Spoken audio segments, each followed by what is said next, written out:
Welcome to PenTellectual Conversations. You've just stepped into a space where the mind meets the soul.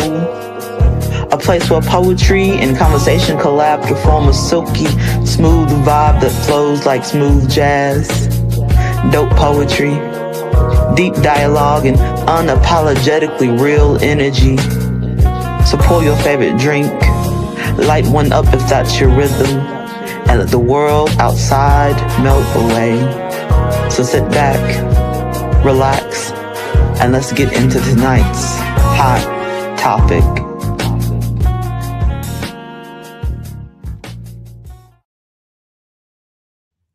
What's good, PenTellectuals? Welcome back to another episode of PenTellectual Conversations, home of dope poetry, deep dialogue, and unapologetically real energy. Tonight we got somebody who's really been putting in some work. He's an award-winning poet straight out the west side of Chicago, and if you know anything about that side, you already know the words that come with him gonna come with some substance. For 13 years and counting, he's been hosting At Ease Sundays open mic, building community and keeping the culture alive week after week. And that's not just a moment, man, that sounds like a commitment. He's also a 4-time published author and a co-founder of OMTV, Open Mic TV, a Roku-powered streaming platform creating real visibility for poets and independent artists. So yeah, this one's gonna be one of them ones, y'all. So PenTellectual family, everybody please get with me and welcome the incredible HoodRaised. Let's get it. Respect, man. Thank you for having me, brother. Man, I already feel the vibe. Woo, man, I've been waiting on this, man. I've been waiting on this since you booked. I'm honored. So let's get right up in it, man. Mm-hmm. When did you realize you weren't just writing? Like, when did you realize you were actually a poet? Well, man, the backstory to it is, like most poets, most spoken word artists, because there's a difference between the two. We got our vibe by listening to hip hop. Hip hop was, was paved the way for a lot of what we did. I grew up loving the art of hip hop, and there came a point where lyricism got lost in hip hop, and it became more about sound. And that coordinated right with the time where I got introduced to the spoken word scene. So that gave words more, power back to me. And once I started going to the open mics, I got acclimated to it. The first real booking that gave me some substance, I'll say, I got booked to do 2 pieces at a Juneteenth celebration on the Stockton prison yard in California. All right.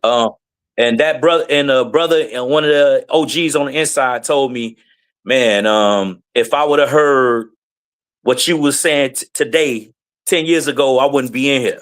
They told me that the art was more than the entertainment. It was the edutainment. It was about, being the change. It was about speaking life and speaking love. So it made me take it way more seriously than I was at first.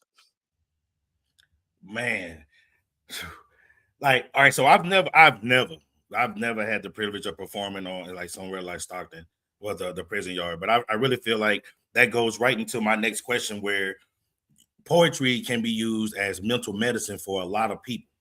So at that moment, when that brother walked up to you and told you that, what type of drive did that create in your poetry at that moment? Like, did you realize, or did you decide, this is what I'm gonna do? This is how I'm gonna help you? Prior to that moment, because that was only like my 4th, maybe 5th actual paid gig. So I was still freshly new to it. But I had been on the open mic scene performing for about a year at that point. When he said that, mind you, because, to be transparent, you just don't know what to expect when you're on a penitentiary yard. You just don't know what's to that.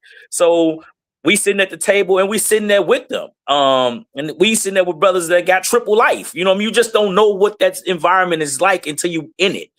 And again, him being one of the OGs, he made it clear, like, you ain't got to worry about nothing in here, because this is our one time where we get to be outside because it was for Juneteenth. He was like, anybody that messed this up will have problems later. So you comfortable, you be cool. So sitting there chopping it up with them, hearing the real life stories, hearing where their minds were when they committed the things that was considered to be crimes and got them in the position that they were in. It made me say, man, I gotta do something different. Like, and me being from the West Side of Chi, I related to some of the stories. I related to some of the things that they spoke on because I saw it myself. And I got young sons. I'm in the schools. I'm like, you know what? It ain't just the art. It's the entertainment is part of it, but it's about the difference making. What are you pushing in the message? What is your message really speaking? And that's when that point I started creating a concept. Like my motto is speak life, speak love. And love, love being the action word. You got to show up, give them something different, give them some direction. And that made my drive to want to be stronger in the art. That helped develop it, it cultivated it.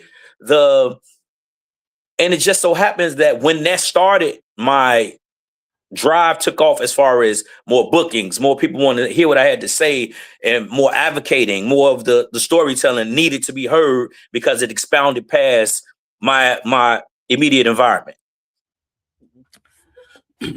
Chicago, not just Chicago, the West Side of Chicago. So before I get deep into the question, I do got some like lighthearted, kind of off the topic things, but we're gonna talk about Chicago because I want to understand something. I'm from Louisiana, so I'm real partial about certain things, especially food. Why is Harold's Chicken on such a pedestal for people? Listen here, I'm gonna tell you something. That is food gangbanging. Just so you understand, that is we Westsiders are Uncle Remus. We are not Harold's. We are, and we will take Coleman's over Harold's, which is Coleman's is usually running third in people's minds.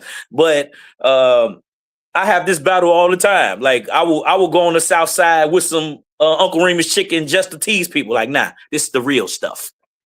I like they mild sauce.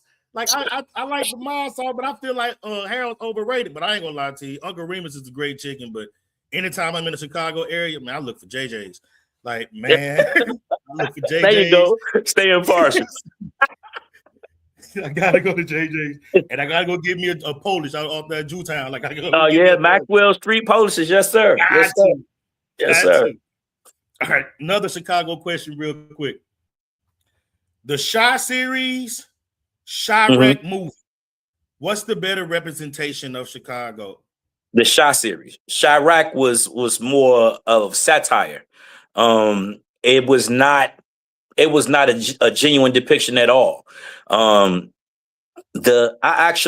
It's crazy. Like two of my students from the first 3 episodes of the Chi, you see they walk into it. They're inside of a school, inside of a classroom. That's the classroom that I teach my after school program in. Those 3 of my students were in that. That is more like what we go through. The only thing I didn't like about the Chi was how they switched up sides. Like they will be filming some on the West Side and say it's out South. I'm like, nah, we go. Let's tell a story for real. But other than that, the real depiction is definitely the Chi. Definitely. Yeah, I dig that show.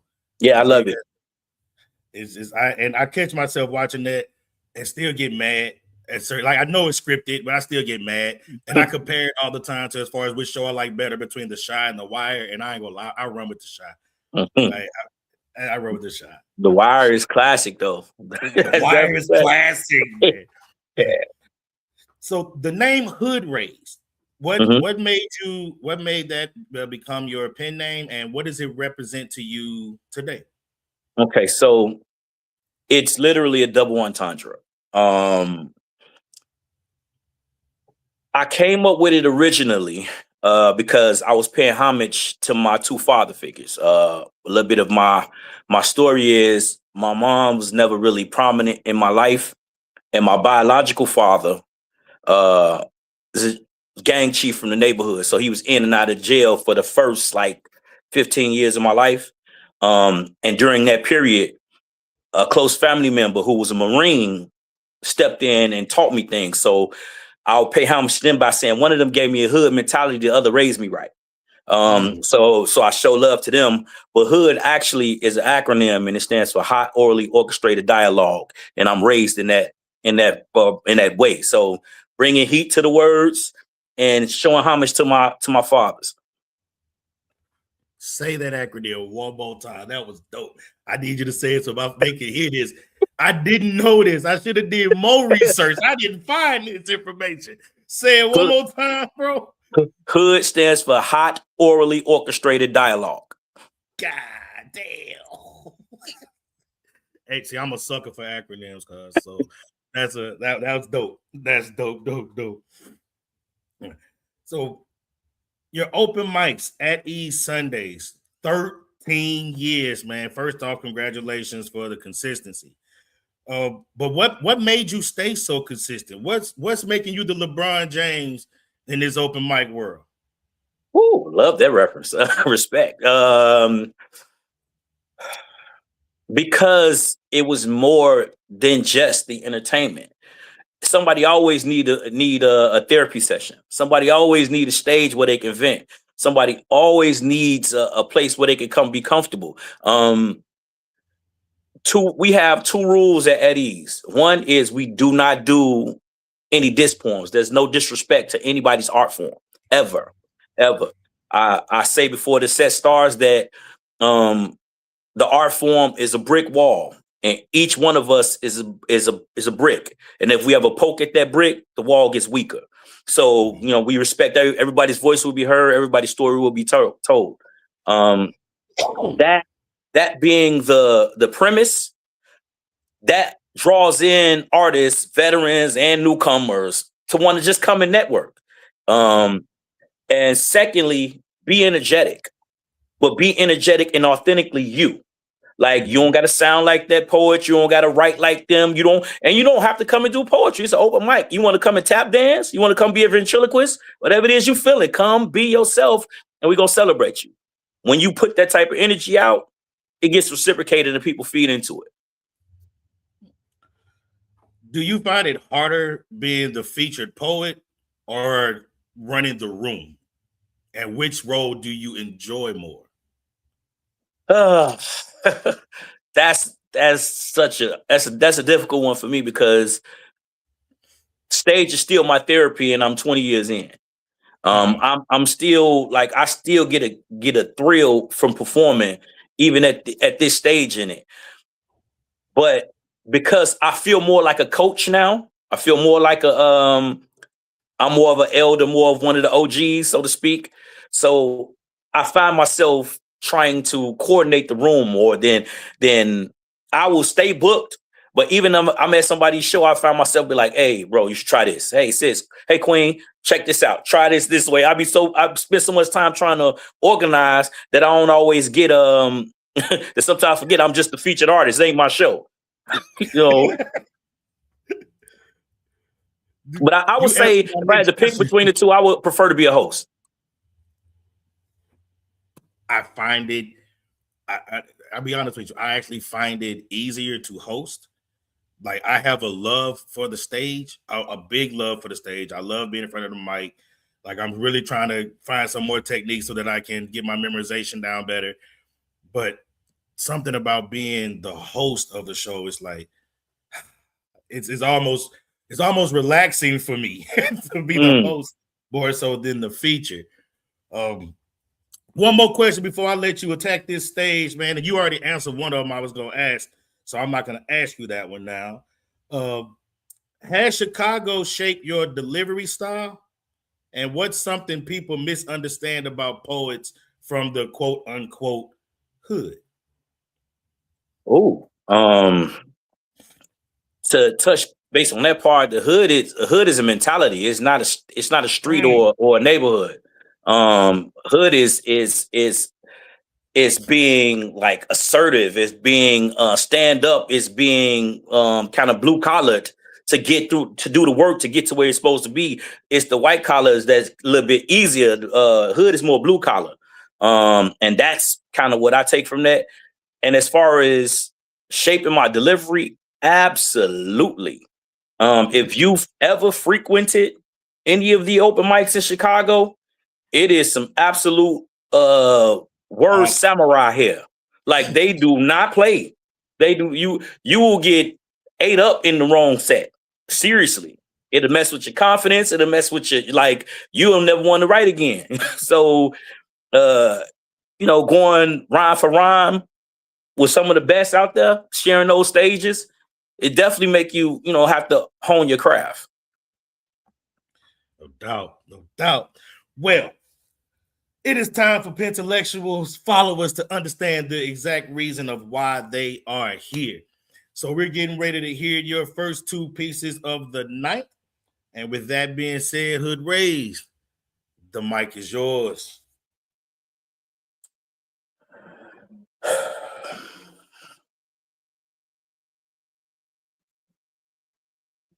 My people often complain about difficulty, and I can admit that times are hard.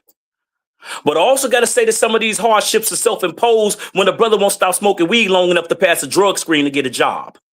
It's like all he sees is the streets and his calls. Because he ignorant to the fact that the streets is the biggest beast of them all. He end up trying to stomp with the big dogs when his feet is too small. But this time, we unlearn some of these mind states our situations have forced us to adapt to. Because we have to. Because there's no escaping that boomerang called karma. Whatever you put out is coming tenfold back at you. But this is what began the sin of many. They get addicted to the block because they feel like those ends is plenty. They don't realize counting those 10s and 20s, don't get them 10 or 20 in the pen. And within, men tend to be extra friendly. But who's to blame for these particular brothers' shortcomings? Especially when the brother who's supposed to teach that brother never really learned nothing. So which came first, the chicken or the egg? How you gonna relay a message when you're drawing a blank within your head? Since I know better, I'm obligated to teach. There's no limit to the amount of people I'm gonna reach. My words gonna be filled with change and power, like an Obama speech. Because where I'm at and where I'm from is the same place. I walk down the same blocks and I see the same face, but I don't ever leave because I don't believe I gotta change my space in order to change my fate. I keep hearing about this change. So I'm gonna wait with both feet planted on the west side. A place of horror stories so outsiders be petrified. And you got to cram daily for the test to survive. And if you see a strange vehicle creeping up your set and it comes to a rest, I strongly suggest that you dive. Every day is a new journey and obstacle.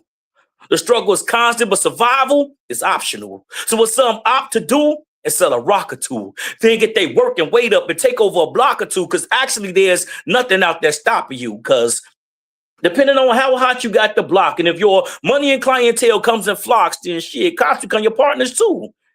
And it's reinforced that snitching is something you should not do. I know that sounds like a lot to you, but I stand in the daily and I won't run from it. I can never fear it because I come from it. See, before I found my calling, I actually called myself out on the blocks balling. I used to be one of those young guns who was running it. But if you want to change, you do something about it. That's about the sum of it. Because it's a horrendous crime that occur all the time. People turn their head, pay no mind, acting like they don't see none of it, then quick to blame the government. But as people, I wish we would stop that. It's time we carry the weight of our own responsibility. We left all the pressure on Barack's back. And as parents, it starts with us. I mean, are we really doing our best? Because it's way more than parenting and working hard, making sure our kids be fresh to death. We know our kids sit, vibe, and listen to Kanye. Do we ever teach them about Cornel West? Do they know about Martin Luther King? About his passion? About his drive? I don't think so, because it's too much blunt passing and backpacking out south on King Drive. And every young sister wants to be a Nicki Minaj.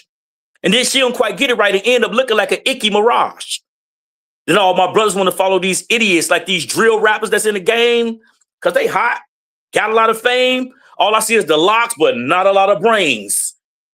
So they self-esteem end up being as low as the sag of my man's pants, and only time a young sister use her brain is when she's giving brain, saying, look, ma, no hands. And then they don't listen to school unless it's sex ed. They block out the books and what the text said. All they care is about their phone and what that text said, and get excited about what's supposed to happen at week's end But as a father, what I understand is I don't give a damn what a cell phone plan is. I'm going to put a limit to our nights and weekends.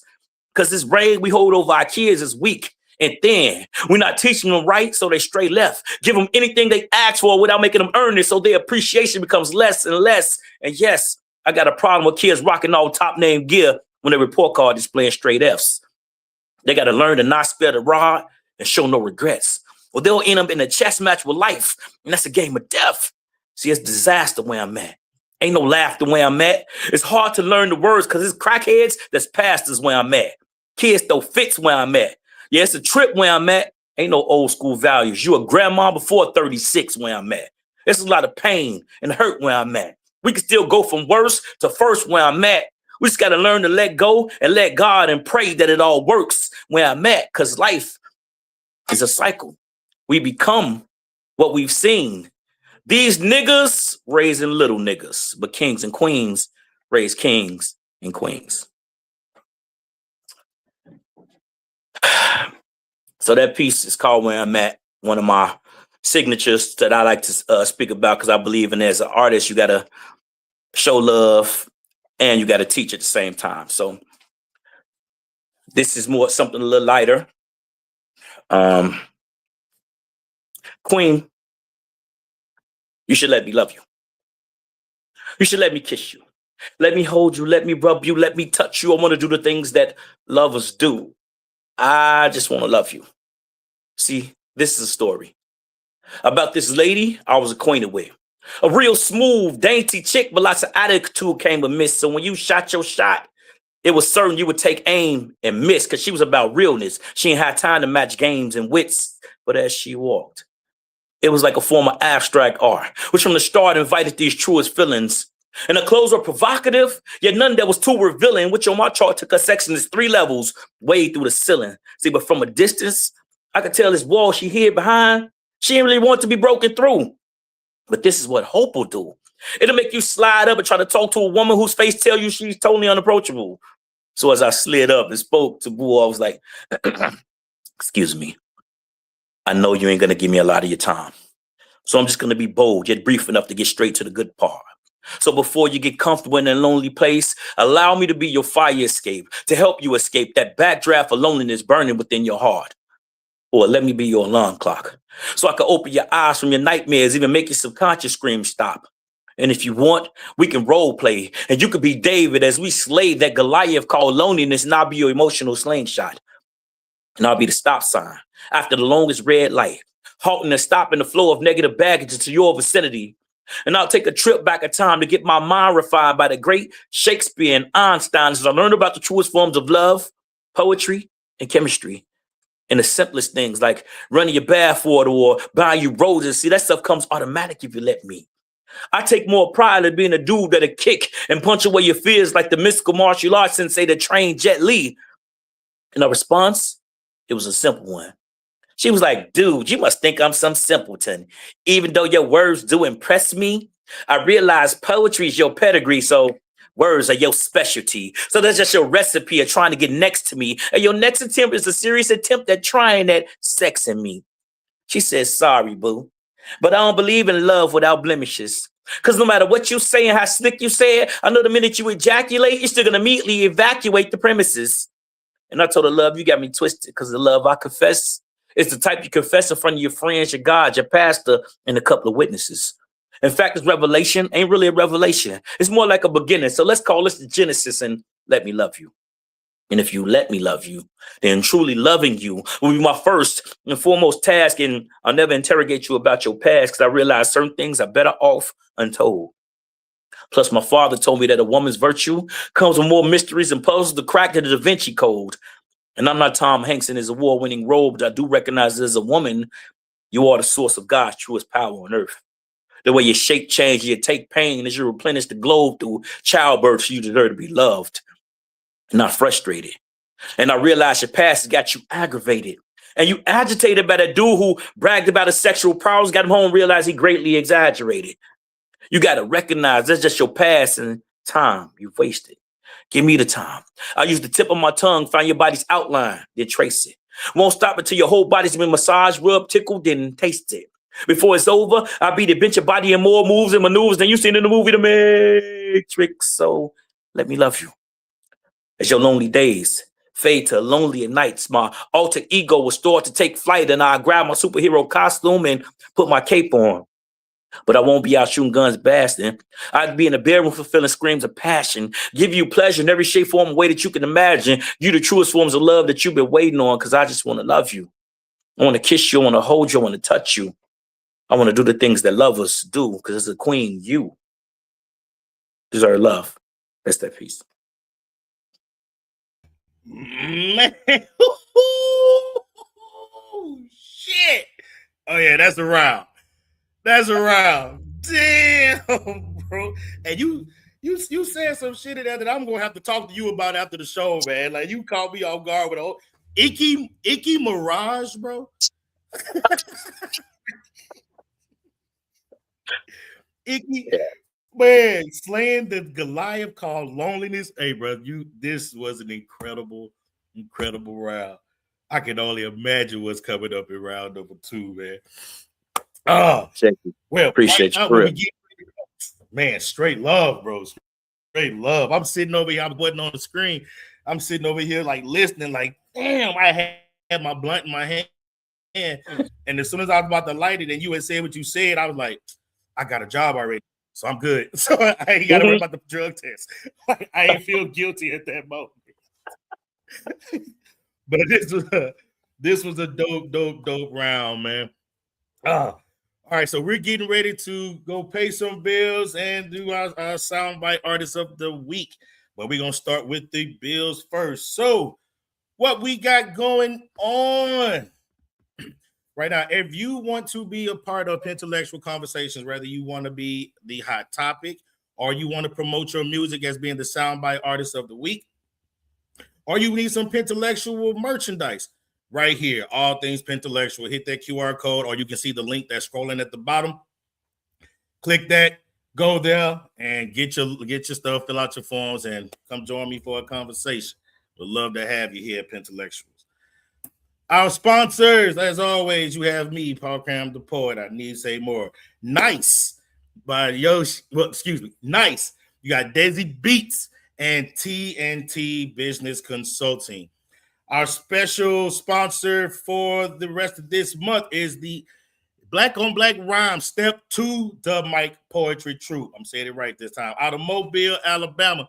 For all information, you can go to their link tree right there, or you can scan that QR code to get all information on Black Rhyme Step 2 The Mic Poetry Troupe.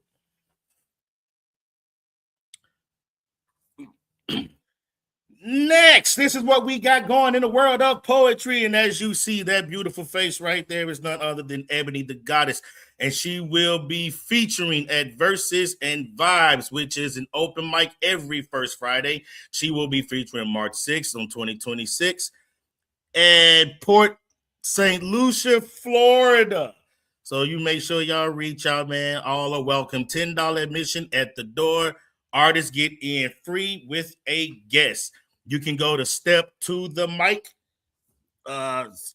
Step to the Mic TC on Insta look like for all other information. Run It Back the Wall Poetry Spoken Word Open Mic Night featuring the amazing Big Crave, the Lyrical Exodus. This will be March 7th on a Saturday. Doors open at 7:30. Showtime is at 8. Tickets are $10. You can get a table for $100, and it is a BYOB affair. This will be in Gulfport, Mississippi at the Hansborough Community Center. Y'all make sure y'all get out there and support Big Crave. Save the date. We got the Brunching at Eve. It'll be 8 at 5:30 at the Sanctuary in Biloxi, Mississippi, and it is featuring the 8th wonder of the world, the pretty much one of the greatest to ever do this thing we call poetry, the Rare Epiphany. So y'all make sure y'all go out there to Biloxi, Mississippi. Tickets are $40, and it also includes brunch. Sunday, March 8th. Y'all get there. Now, Black on Black Rhyme featuring Step 2 The Mic Poetry Troupe has their 10-year anniversary celebration, which will be March 14, 2026, at the Moments Event Center, 4805 Moffett Road in Mobile, Alabama. So y'all make sure y'all get out there and help them celebrate their 10-year anniversary. Naughty, not nice. It's going to be an erotic poetry show. And if you see them faces on there, you already know it's going to go down. They got some heavy hitters on there. And one of them hitters is none other than the amazing, the backbone of PenTellectual Conversation, Yoshi the Dragon, man. Y'all go support Yoshi Saturday, March 14th. The doors open at 7 p.m. Show begins around 8-ish. The attire is red and black, bear as you dare. $25 in advance for tickets. For all reservations, there is a phone number of 334-492-8895. And it's going to be the level 2 at 15 West South Boulevard, Montgomery, Alabama. So everybody, if you can get out there, get out there. If you can't buy a ticket anyway to support Yoshi. Tomorrow, you know, the party starts today, but tomorrow the party's going to keep on going right there on Poppy's Poetry Corner. They're in season 4, episode 7. And this is there a heart in the house tonight is the theme. So y'all make sure you tune in tomorrow, 7 p.m. Central, 8 p.m. Eastern. That show is sponsored by Coastal Sunflower Body Scrubs. So y'all make sure y'all tune in to the Poppy's Poetry Corner. Meet me there. Don't beat me there. Excuse me. Beat me there. Don't meet me there. I said that all the way backwards. Also, one more thing. If you would like to support PenTellectual Conversations, you can always go to our Cash App. Because PenTellectual Conversation is more than just a show. It is a movement, and movements must be financed. So your donation to PenTellectual Conversation is always welcome, no matter how big or how small. We love and we thank you and we appreciate you for that. So now it's time to get to our Soundbite Artist of the Week. And this week, we got a gentleman by the name of Luke 1817 with the song called Floating Words. So let's get it. Yeah. Luke. You already know the rest. Ha ha ha ha. Maybe I should talk to y'all for a second, or maybe you should. Shit. My fucking words. Look. Let's go. Maybe we should start all over. Yeah. That way we can make a clean slate from a dirty plate. Turn this house into a home, my nigga. Okay. That way we can make a residence from a dirty place. Am I not who I say I am? Am I not who I said I be? Then why do you pull love and replace it with insanity? You never made it clear, nigga. Why we need you or what you really, really wanna do. But every time you need investments, whose hood are you running to? 5 billion a year, nigga. That's what you after to make this clear, nigga. If you could lose me and keep the cash flow, I know my home wouldn't be here. Something is wrong. It starts at the top and it's time to tell the fucking truth. But I'ma tell you what I see. If you depend on another motherfucker, you lose. Police state is the new fate. Will Smith, public enemy of the estate. And they'll kill me in a heartbeat. 9 milli bullets point blank to the face. Tell us the truth, don't feed us any lies no more. Don't feed us any lies no more. Don't feed us any lies. Is that right? We're only silent cause your ignorance ain't worth our time. Your ignorance ain't worth our time. Your ignorance. But we all see the truth. Time to put the shit on blast. Time to put the shit on blast. Hiding behind the propaganda influence media that we see every day on the television won't last. With a badge, a hashtag, and a couple of grams, 2 gas and a couple of blacks. It all happened in the flash. Now we got one dead nigga lying in the street, other niggas alive because his 40-yard dash is fast. But who is to blame for this? Who is to blame for this? It's another black tragedy that if we don't talk about it, then soon it'll get dismissed. Can you catch my drift? I'm not trying to preach to my niggas, only trying to reach for my niggas. Make the game cheap for my niggas. And when you got the game, then make an outreach for your niggas. Nigga, it'll beat you and beat you and beat you and beat you until you surrender, nigga. Then it cheats you and cheats you and cheats you. You getting more broke while it's getting rich. Something is wrong. Something is definitely wrong here. Yeah. But if I point you in the right direction, then you'll assume a nigga mind gone. Tell us the truth, don't feed us any lies no more. Don't feed us any lies. Don't feed us any lies no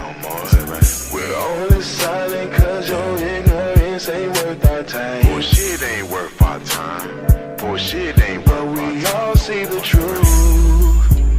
Man, we ain't playing with y'all no more, man.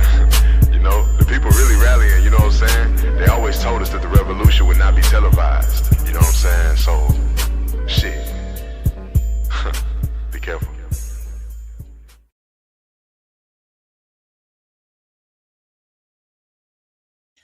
All right, that was Luke 18:17 with Floating Words.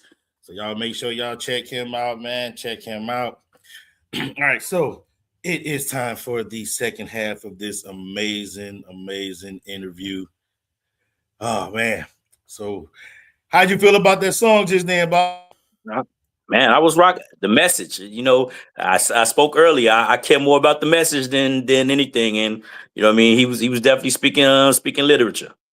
Yeah, he had something to say. Like he really had something to say. I like that. All right.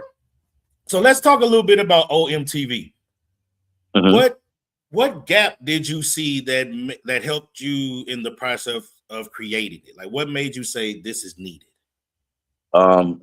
Truthfully, like, you know what I mean, I got to give credit where credit is due. This is a business partner of mine, also award-winning poet. Her name is Darla Mickey, Shamika Shavers.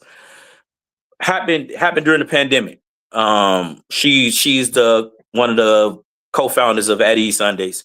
And when it was happening, remember, the pandemic shut us down. When we was all in the house going stir crazy. And she came up with the idea. It was like, man, everybody on their phones on TV anyway. We need to continue to keep the vibe going. So let's build something strictly around the concept of open mics. Like it's open mics and not just ours. Let's reach out to other open mics that we know and see if we can get them to get some content, and we'll do the groundwork to get it on Roku. Mm-hmm. And we'll put the content up, but let's just see how we can still stay connected nationally during the pandemic. And that's pretty much how it started. So what's the bigger mission behind Open Mic TV? Like if you had to sum it all up, what's the complete mission? Because the pandemic's over with now, but you're already driving with Open Mic TV. So what's the bigger mission behind it as of now? A platform for artists to be seen globally without having to deal with the issues behind the Netflix and the red tape behind the Tubi and the being hit over the head by Amazon Prime. It's artwork. It's a network for us, by us. Yeah. So let everybody know, if you can, like, if they're interested in it, what avenues do they need to take so that they can try to become part of OMTV or to perform there? So first and foremost, it's free to download. You can go, if you have a Roku device, which 90% of the streaming devices, whether it's the box or the actual television, you just go to the search bar, type in OMTV. Those 4 letters, Open Mic Television, is going to pop up, and you can download it for absolutely free. Now, if you want to support the channel, it's only $2 a month. And once you're in tune, you get my direct contact or Darla Mickey's direct contact, and we'll go over the format, like say how we would stream you for a year for, one, it's like a feature, you know what I mean? So like, man, say you got 6 videos and a commercial, you want stream it on the platform, you send us the content, there's a contract we do, and it's one flat rate, and it's like literally the same amount as what I would charge for a feature. You get your work streamed nationally for a year for a flat rate. Wow. Yeah, I'll probably be hitting you up real soon about that one there. Just trying to get up out there. In this community, in the poetry community, like, we can never say too many good things about it, but everything has a spot where you want to stay away from. Have you ever had to protect your vision from somebody that was close to you in this community? As far as like somebody stealing my work, or like somebody trying to attack my brand? Because those two, all of the above. I've had I've had a person try to attack my brand with her brand, and it was due to a personal relationship that soured, and she took it to social media. This, a while ago, but it ended up blowing up on her because the people saw through the fraud of it. Like ultimately, it was a personal relationship, and she tried to make it about the artistry when one didn't have nothing to do with the other. That's the only real negative I've ever had, because I'm generally around people that's uplifting. You know what I mean? We support each other. We push each other's brand. We help to polish each other's brand. Like, if I love you, I got to be able to tell you, hey, I feel like you could do that a little bit better. I feel like you should be stronger in this area. So I'm surrounded by people like that. I'm glad I am too. Like in the beginning of my poetic journey, I was around a bunch of people who just told me I was good. And I never knew that I had room for improvement because nobody was ever honest with me. So for the early part of my poetry career, I unnecessarily had a big head about this until I met people who was really true about this and let me know, hey, you need to fix this, you need to fix that. And I'm still learning to this day, like 25 years in the game. Like I'm still learning to this day, so I can hear from you just from our conversation. You're definitely about leadership when it comes to, especially with your mentorships and things like that. So what's something about leadership that nobody talks about? So Yoshi, that's what we doing? Like, that's what we doing? Leadership is a thankless job. And it comes in so many forms. Because take, for instance, like I have a full team at Ease Entertainment. Our personalities vary because you're talking about a collection of headstrong individuals. So to be able to channel that energy in a productive manner, that requires patience. It requires overstanding. It requires having to idle my tongue at times. That's the behind the scenes stuff that people wouldn't see until they have to deal with it first and foremost. You know what I'm saying? And that's all part of being a leader. That's all part of it. You got to take the brunt of it. You got to be headstrong. You got to be the voice when it goes well. You can't forget to appreciate your team. And when it goes bad, you still got to take the brunt of how it goes. Like, that's leadership. That's leadership. Yeah. But when you got a strong team around you, though, like it do make things that much easier. And like I'm actually living that now. Like I got a strong team. She get on my head, she get on my ass a lot, but I got a strong team behind me, and that makes things so much easier. But with that being said, with the strong personalities, how do you, like, if you're headstrong and let's say your number 2 is headstrong and there's an idea and y'all just not seeing eye to eye at that moment, how do you professionally deal with that? Yes, Ebony, I am terrified of Yoshi. Well, it's tricky because there's not a blanket answer for that. It would depend on like what we're talking about. Like if we discussing whether we should do this particular event or not, we're still individuals. You got a right to back out if it doesn't fit your vision. But if I'm headstrong about it, I'm gonna push forward with it, and whoever's involved is going to be involved.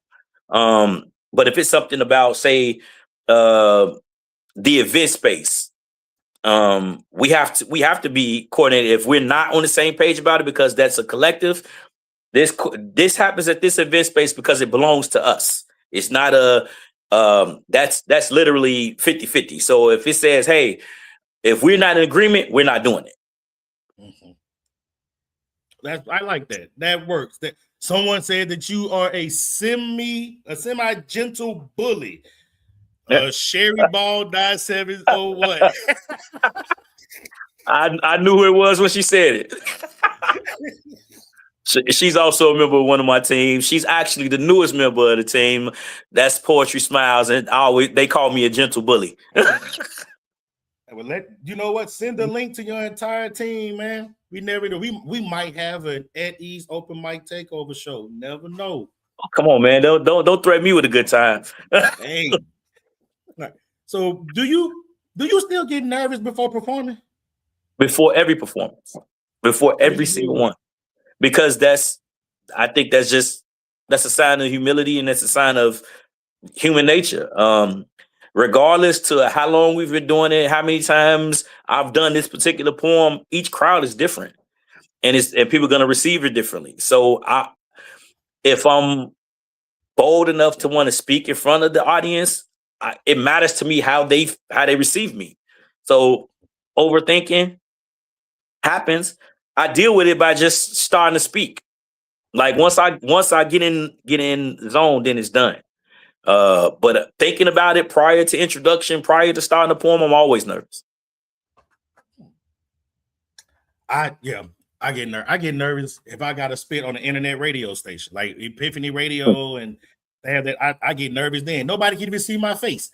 I still always got to take that and then get it. But once the first words come out of my mouth, I just go. Let me see. I'm gonna give you 2 more questions, and then we're gonna let you blaze this stage one more time.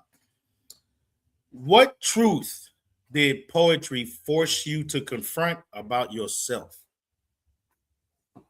Ooh,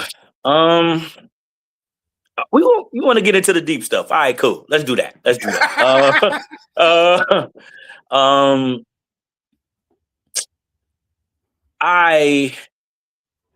I'm a sexual assault advocate because I was sexually assaulted as a young man by an adult woman.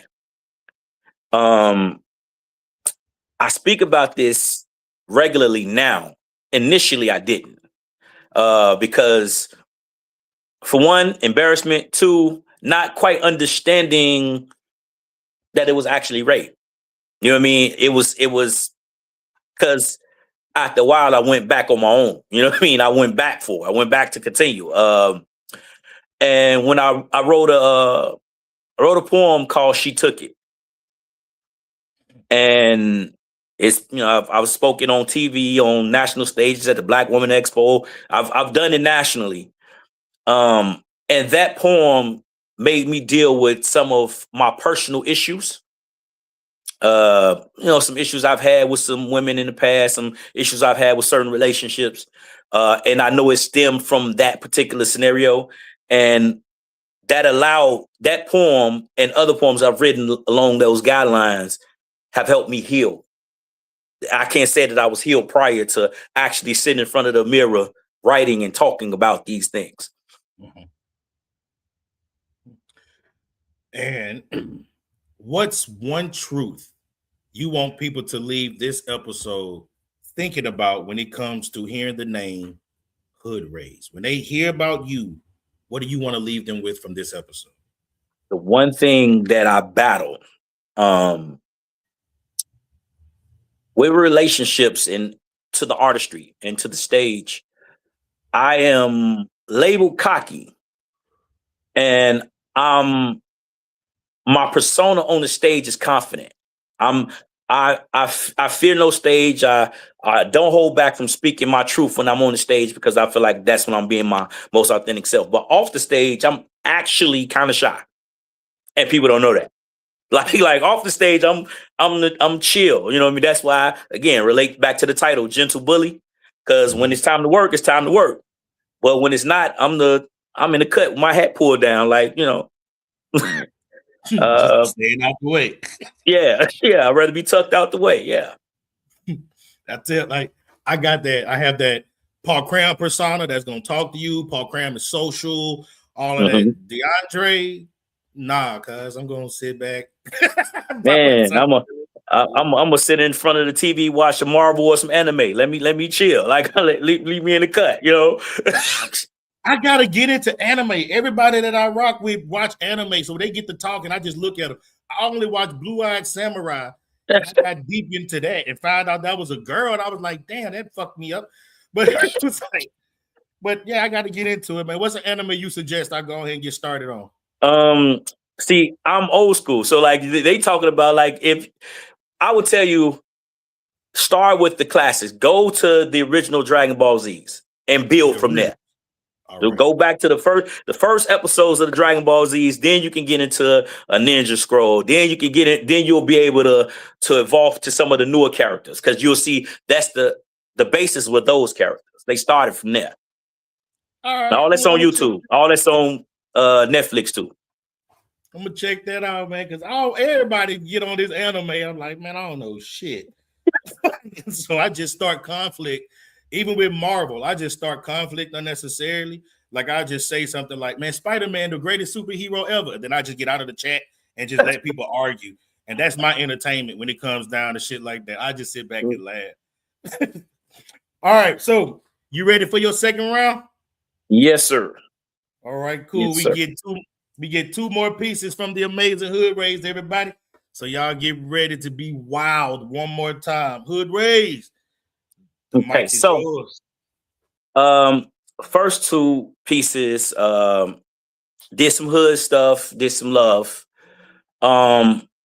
This I want to spit some bars just some bars, and then I'm gonna tell one of my personal testimony pieces. So when my parents procreated, a pro was created. And I don't want to overstate it or misquote the savior, but he told me, go forth, be dope, show him goat behavior. Don't be afraid to put in the work. It's only so far hope can take you. So I stay stoked by nature, giving you stanzas on steroids. I'm one of those prepared boys. They got a flair for the noise, ready to bring consistent heat because apparently there's a void. That's why I got to get this off. And I ain't going to hold you like a quickie. But I'm going to keep spitting sickly till these cats are sick of me. And others like, I want to book him. How much he costs? Because they seen you and seen the loss. They seen me and peep the boss. I'm the type how your girl want to creep off. Have a moving slicker than a Diddy freak off. But you can keep your baby oil. Because I see you snakes will coil you. But my faith is loyal. You're looking at a king. My face is royal. And there's so many that can't stand or like me. It's because they can't stand like me. It be irritating every time I come through their phone like scam likely. Ain't my fault you a fake depiction of a man, you a stan, fam, bite me. And I'm assaulting the syllables, similes and soliloquies, spit style sufficiently, and I'll seize a symphony, assassinate simplicity with the cynical style that I service, known as suspicious, slicker than a slip on a slimy surface. And I'm the Mike Titan. With punchlines that spike like rights from the 80s Mike Tyson. So night after night, I'm up trying to be twice as enlightened as when it's pitch black and lightning is twice striking. So lines cling to your head like lice biting. See, me and life was fighting, but I took life's best hook. Now I'm quick, swift, and agile, on point like Rose and Westbrook, ensuring lyrical points is scored. With a checkered past, now I'm crowned the king. So watch me jump all over the board. With my destination being the top spot. Brain loaded and locked like an overzealous cop's Glock, ensuring everything is top notch. So I'm constantly leaping over these squares. Hopscotch. Nowadays, I got to stay focused on who my folks is, who be there when the smoke clears. Will it be my peers that I knew for years? Or will it be the poetry that brought me here? And when it's over, will you be near? Or will you blow up in smoke and disappear? Because nowadays, I just got to stay focused. So that's stay focused. I'll write a verse off my newest project, still I pen. Sometimes, just feel like just get in there, stretching out and do some bars. This piece, it's a little heavy for me, but we getting down to the gist of it. We're gonna be real about the real. So this gets into some of my personal testimony.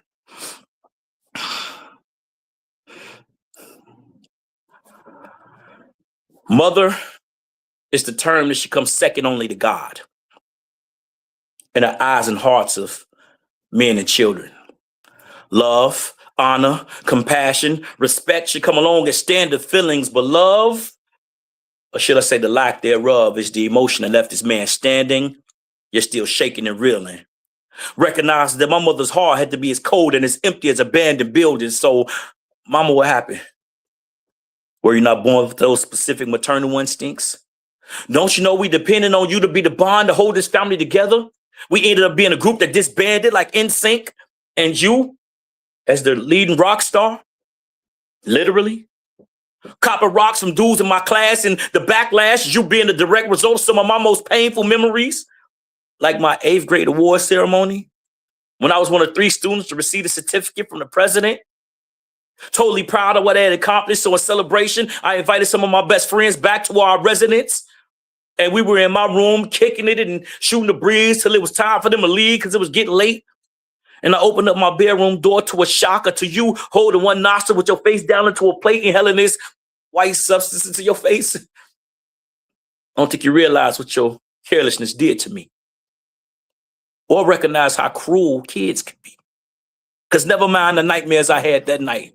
How about there was a note on my desk the next day reading, "Ha ha, talk your whole family hypes."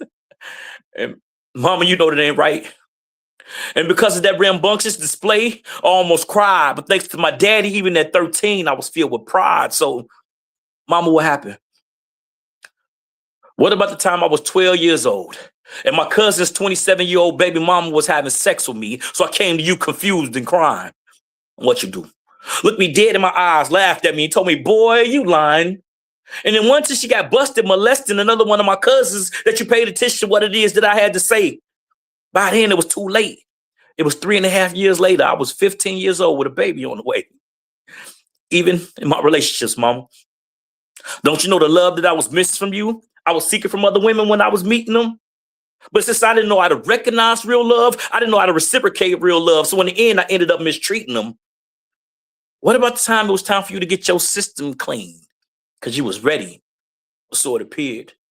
We went through the whole rehab process, along with my prayers and my cheers, and against my better judgment and my fears. I let you come stay with me. Then 2 weeks later, you and my rent money mysteriously disappeared. And I know it's against good Christian laws to have ill will in your heart towards someone that you harbor. And the good book says to always honor their mother and their father. But in my mind, these basic principles always seem to stand out. Because, mama, you burned me one too many times. So how many times must a man get his hand burned before he realizes he can't stick his hand out? Your actions affect me now, ma. After 30 plus years. I would be at these sets and hear these poets telling stories about them and they super moms, and it make me jealous of my poetry peers. I would hear things like, "Yeah, my mama did," or "my mama does," or "my mama is," or "my mama was." And the harsh reality is the more I tried to love my mama, the harder my mama's actions shoved. You should never want your child to live through some of the things that I've lived through. And the hardest thing is you don't even seem to be sorry, because if you did, maybe I could forgive you. But daddy, my daddy, he did the right things. He was always an intricate part of my life after he went through his own trials, tribulations, and his man tests. He taught me how to cook, clean, wash, sew, have integrity. He said the only thing I had to depend on a woman for was sex. But if you're ready to get your act together, I'm going to still open my arms and welcome you back gladly. But if you continue to hurt me, your grandkids, and yourself, I'm going to keep celebrating Mother's Day with my daddy. Mama, what happened? That's that piece.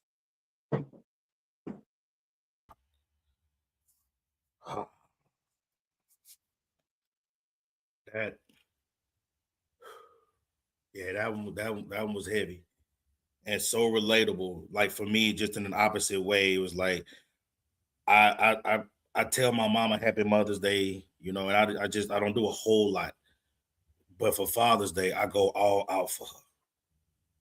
That's where I get my name from. Proof a woman can raise a man. Like my mama had to do it. So to hear from a different perspective where the opposite really had to go down, it's like, damn, cuz I hate that you went through it, but I'm glad somebody understands my pain. So I know I can run it with you with a real conversation, Yes, sir. Yes, sir. That was heavy and beautiful at the same time. All right, man. Before we get up out of here, you got a few things going on, man, that you really need to let the people know about. So the first thing that you got going on is right here. The Tamika A. Talent presents the art of storytelling. Won't you tell us a little bit about that? So Tamika Talley, aka Standing Ovation. She's an amazing host out of Kankakee, Illinois.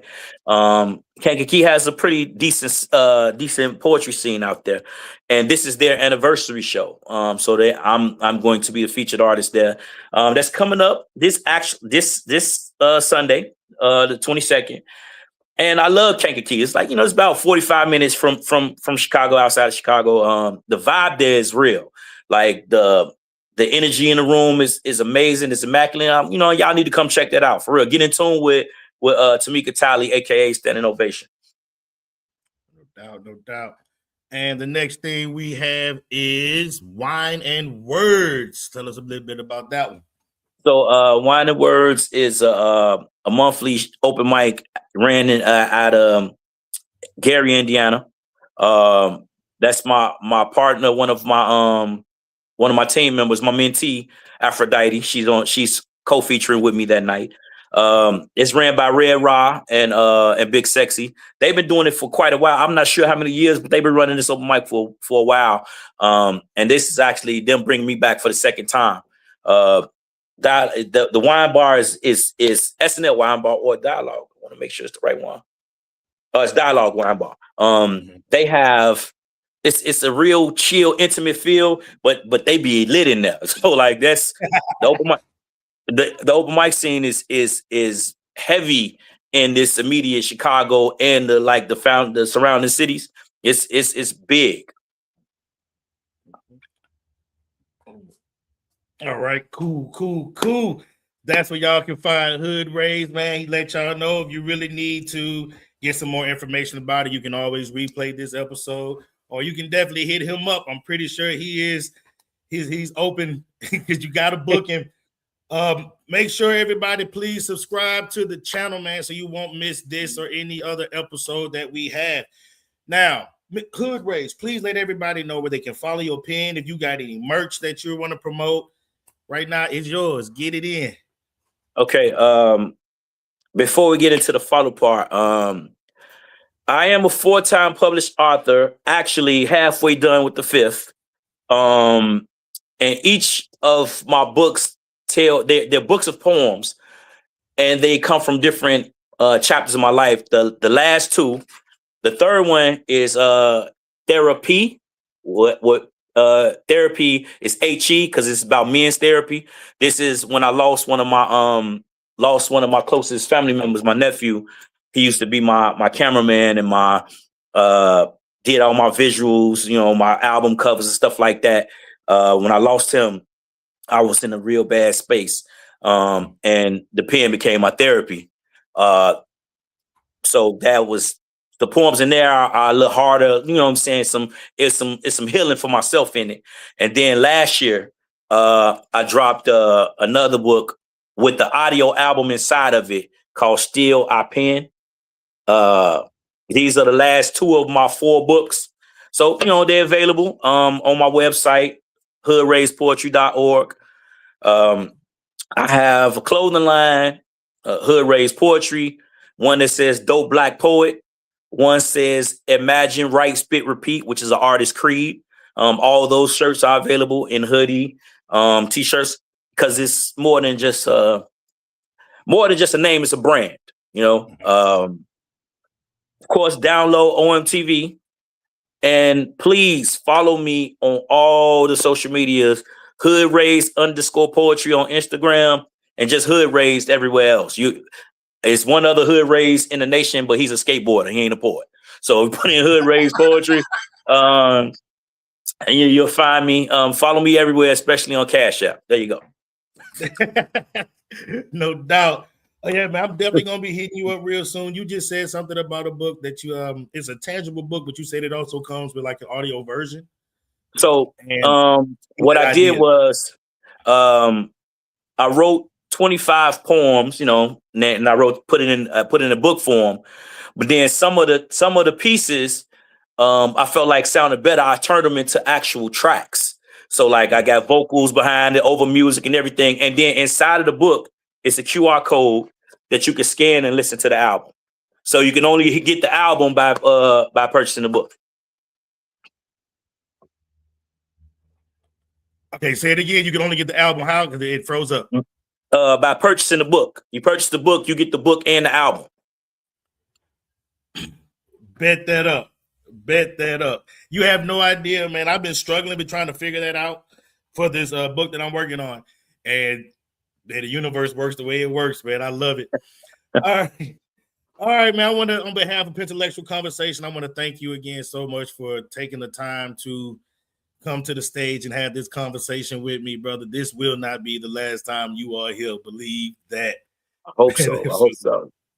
I thank you for having me. Again, the art lives when we pour into it. Concepts speak life, speak love, and art over ego, always. No doubt. All right, everybody, man. PenTellectual, that was HoodRaised, man. Again, you can follow his IG with HoodRaised_poetry. Make sure y'all hit him up. But y'all know what time it is. It's time for that good old mic drop. All right. Whew. So this mic drop is just, stop negotiating with your potential. Like, we gotta stop sitting down at tables with fear and trying to call it logic. Stop convincing ourselves that shrinking is strategy. Stop. And I'm not just talking to y'all. I'm talking to me too. Some of us are overqualified for the life we live in. Not because we're not talented or because we don't have vision, but because we keep bargaining with the very thing that we're praying for. We ask for elevation, but when it requires discipline, we call it too much pressure. We ask for growth, but when it stretches us, we hesitate. Potential is not up for debate. It don't need permission to exist. All it needs is our courage to activate it. So we have to stop talking ourselves out of becoming who we already know we could be. Because the longer we negotiate with our potential, the more interest regret starts collecting.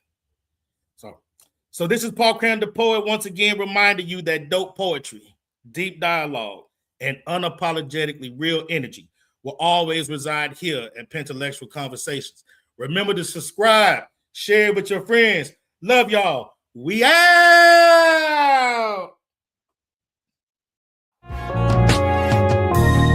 Thank you for vibing with us. We hope tonight's conversation inspired a creative spark in you. So go out and show the world who you really are. And we'll see you next time on PenTellectual Conversations.